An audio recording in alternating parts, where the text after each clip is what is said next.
A series preview, super pumped for this 3-game set. Padres and the Dodgers at Dodger Stadium.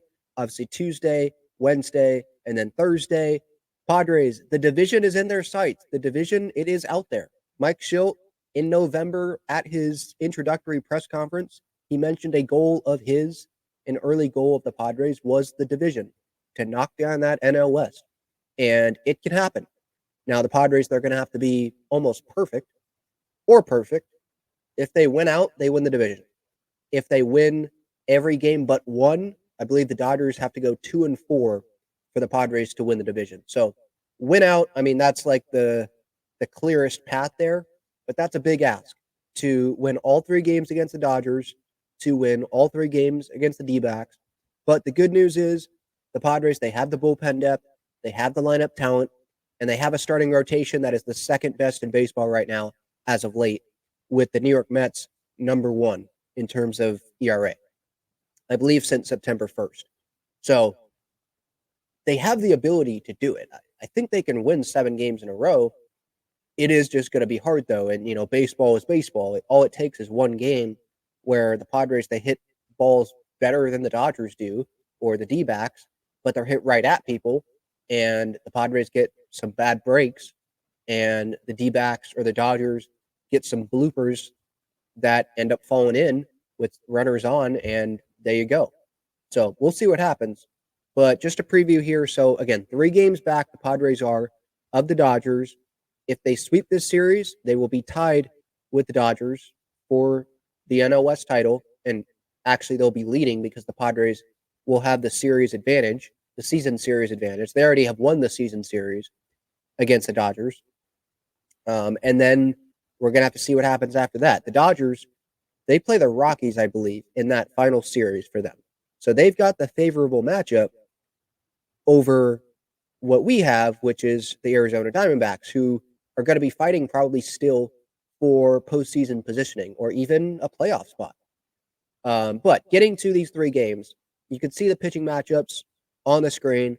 Tuesday, it'll be Michael King for the Padres, and it'll be Landon Knack on the mound for the Dodgers. I did not know anything about this guy before looking him up, and his last 3 outings, it's been up and down. There's September 6th against Cleveland, where he went 6 innings and gave up 2 earned runs.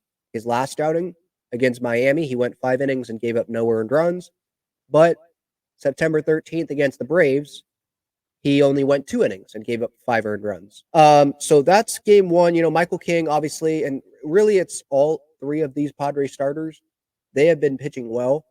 So there's not a whole lot to go into these guys about. Like Michael King, he's been the Padres' most consistent starter this season. Dylan Cease, he is in good form right now.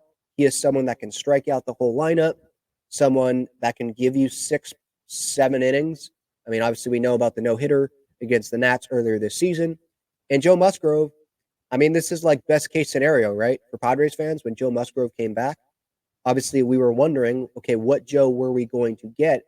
I was not going to give up on him, obviously. Like, this guy's a competitor. He's still in his prime. He wants to win more than anyone on that team. Like, I'm not going to sit here and be like, oh, Joe Musgrove's cooked. And I was seeing encouraging stuff before he went on the IL. And he comes back, he builds up, and now look how he's doing it. I mean, he's still athletic off the mound. He really loves using that curveball, the sweeper. So look for that, obviously, against the Dodgers. Game 2 starter for the Dodgers, Jack Flaherty. I would say he's probably their best option right now. I mean, there's Buehler, I think Yamamoto's hurt. I think it's Jack Flaherty, and he went 6 innings, 3 earned runs, and his last start, that was in Miami. But a better opponent, the Atlanta Braves, he went only 3 innings and gave up 4 earned runs. But against Cleveland on September 8th, he went 7 1/3 and gave up no earned runs. So it looks like it's been a little bit of up-down for Jack Flaherty in the month of September. So we'll see what happens there. He has not faced the Padres this year. And same goes for Landon Knack. I would have heard of that name. And Walker Buehler, he did face the Padres, but that was way back May 12th. he went 3 1/3 and gave up 3 earned runs, gave up a couple of homers. I think Nando was one of those homers that was given up there. Could be wrong. But yeah, gave a couple of bombs there. And he's the game 3 starter against Musgrove on Thursday. His last outing went 5 1/3, gave up 4 earned runs. He'll give up a homer. He's given up five home runs, in the month of September. And he went 6 innings to start before September 21st, so September 15th against the Braves. He went 6 innings. But the 2 outings before that, he went 5 innings. So the Padres, they might have a good shot at winning all 3 of these starting pitching matchups here in terms of like who's going to be able to go longer and maybe even the earned runs as well. And I'm going to take the Padres bullpen over every bullpen in baseball, which obviously includes the Dodgers. Now, the Dodgers lineup, yeah, of course, there's a lot of talent in that lineup. But the Padres offense, they're finding ways to manufacture runs. And as we've seen, they can hit the long ball too. We saw Tatis the other day. Obviously, Manny is one of the best players in all of baseball since mid-June? Or was that July? That Philly series on the road. He has been, his OPS is over 900. He has a ton of homers. Like, this guy's been on another level. There's guys in this order. Obviously, Jackson Merrill, Profar has been doing much better since that it was a couple of weeks where he was struggling there at the plate. There's a lot of talent here in this order. So I'm not like, oh no, the Padres, no way that they are going to win this series against the Dodgers. Oh no, I'm actually feeling good that they will win this series. But with where they're at, winning the series isn't good enough. Go win all 3 games. Maybe it would have been more okay if the Rockies would have taken care of business in that last game against the Dodgers, but Ohtani and Betts homered back-to-back, and they walked off the Rockies there. Shout out Charlie Blackmon, heck of a career, but I am happy to see that he is retiring because he whooped up on the Padres, hit a lot of homers against the Padres, so I'm glad that he's retiring. But that was a pretty good career out of him. He's probably one of the better Rockies players of all time.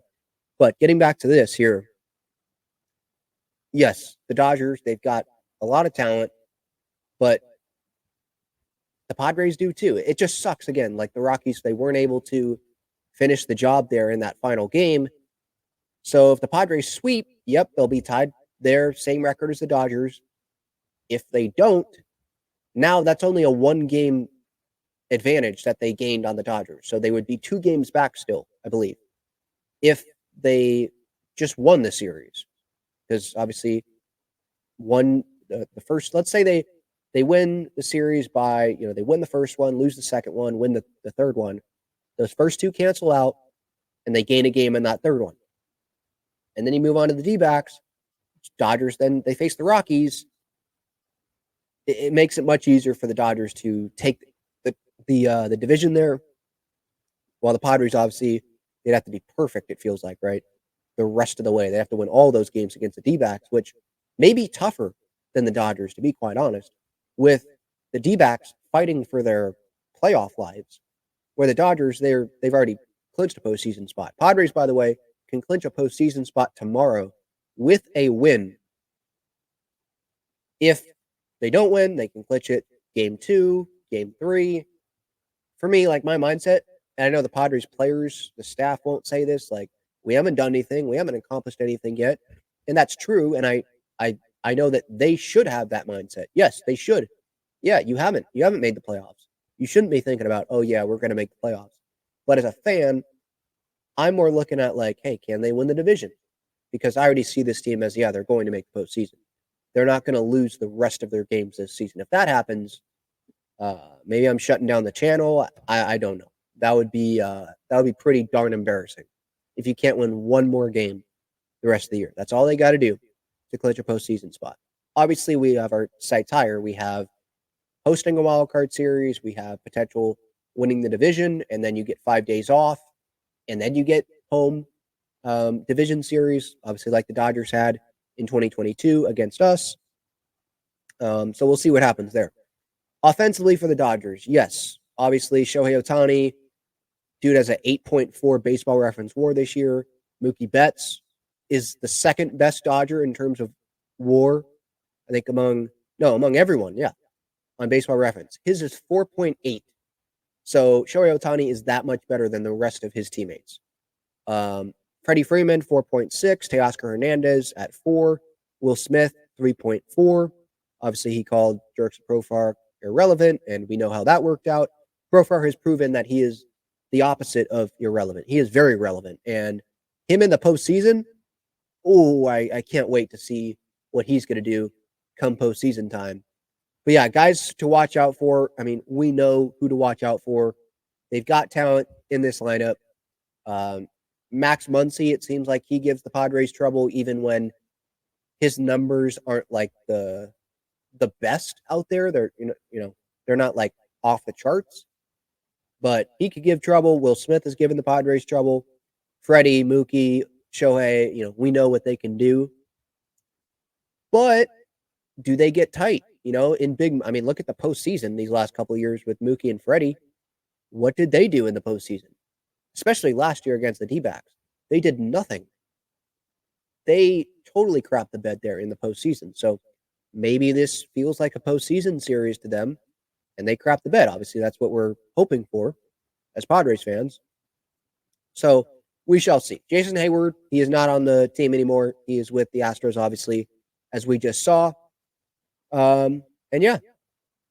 Nick Ahmed, by the way, this is something that I wanted to clarify because on the show yesterday, I did say that he's not going to be eligible for a postseason spot. That is wrong. He actually agreed to a deal with the Padres hours before that deadline, which makes sense now that I went back. I think Kevin Acee wrote about it, or maybe it was Dennis Lynn that I was reading earlier today. So thank you to them for clarifying that because, yes, I did mess up there when saying that. So I just want to clarify for fans. Nick Ahmed, yes, he is eligible for a postseason spot, which is something to look at. We'll see if he gets into any games. He has the intel on the D-backs, which is nice. Could be playing 6 consecutive games against them. So, yeah, that's what I've got for my series preview. I could get into the Dodgers bullpen a little bit, just the names that may be familiar to Padres fans and, who really do they have? Michael Kopech has looked really good with the Dodgers in the bullpen. Evan Phillips they have, Daniel Hudson, Blake Trinan, Alex Vessier, which is we're not like, ooh, Alex Vessier is going into the game as Padres fans, obviously. Put Jake Cronenworth up against that guy. Holy cow. Joe Kelly is still in there, Ryan Brazier, Brusdar Graterol. So yeah, that's some names there on the Dodgers, in the Dodgers bullpen. Who's going to outmanage the other? I guess that's something we can watch. Dave Roberts against Mike Schilt. I think Padres fans were like, yeah, we got the right manager on our side. But we shall see. We know it's a big series. Dave Roberts said the other day on the Dan Patrick Show that the Padres are the best opponent that the Dodgers have faced this season. Then Dan Patrick, which I like Dan, but he then wanted to immediately veer away from that topic about the Padres. And then he went and asked Dave Roberts about Kyle Schwarber, which was interesting. I mean, Dave Roberts just gave you a, hey, Padres-Dodgers rivalry type thing. NL West coming down to the wire, and you decide to go to the Phillies and Kyle Schwarber. Okay. But, yeah, maybe that's just another chip on the shoulder Padres thing that they can show in the clubhouse or something to get those guys going. Not that they need more, but it just goes to like the national media not wanting to talk about the Padres. Hopefully they will have to talk about the Padres come the end of October.